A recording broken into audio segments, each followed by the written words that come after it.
अस्सलामु अलैकुम नाज़रीन, उम्मीद करता हूँ आप सब खैरियत से होंगे और अल्लाह तबारक व तआला से दुआ करते हैं कि अल्लाह तबारक व तआला आप सबको अपनी हिफ्ज़ व अमान में रखे और आप सबकी जो नेक शरई हाजात हैं उनको परवरदिगार कबूल फरमाए। तो नाज़रीन, आज की वीडियो में एक बद्दू ने मौला मुत्तक़ियान से सवाल किया, तो उस सवाल और जवाब के बारे में है।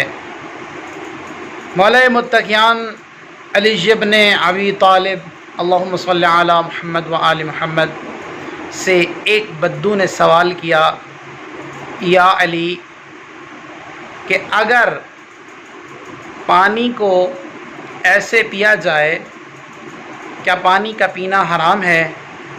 मौला ने फरमाया नहीं।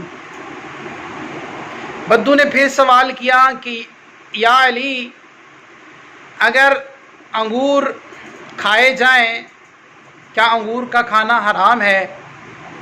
तो मौला मुत्तक़ियान इरशाद फरमाते हैं, नहीं, अंगूर का खाना हराम नहीं है, आप खा सकते हैं। तो वो बद्दू कहते हैं, या अली, अगर पानी और अंगूर को मिलाया जाए और उनको 2 से 3 या 4 दिन सूरज की गर्मी में रख कर पिया जाए तो ये किस तरह हराम हो सकता है? मौला मुत्तक़ियान अरशाद फरमाते हैं, ए अरबी, मुझे ये बता, अगर तेरे ऊपर पानी फेंका जाए तो तुझे दर्द होगा? कहने लगा, नहीं। मौला मुत्तक़ियान इरशाद फरमाते हैं, ए अरबी, अगर तेरे सर में मट्टी डाली जाए तो तुझे दर्द होगा? कहने लगा, नहीं, मुझे तो कोई दर्द नहीं होगा।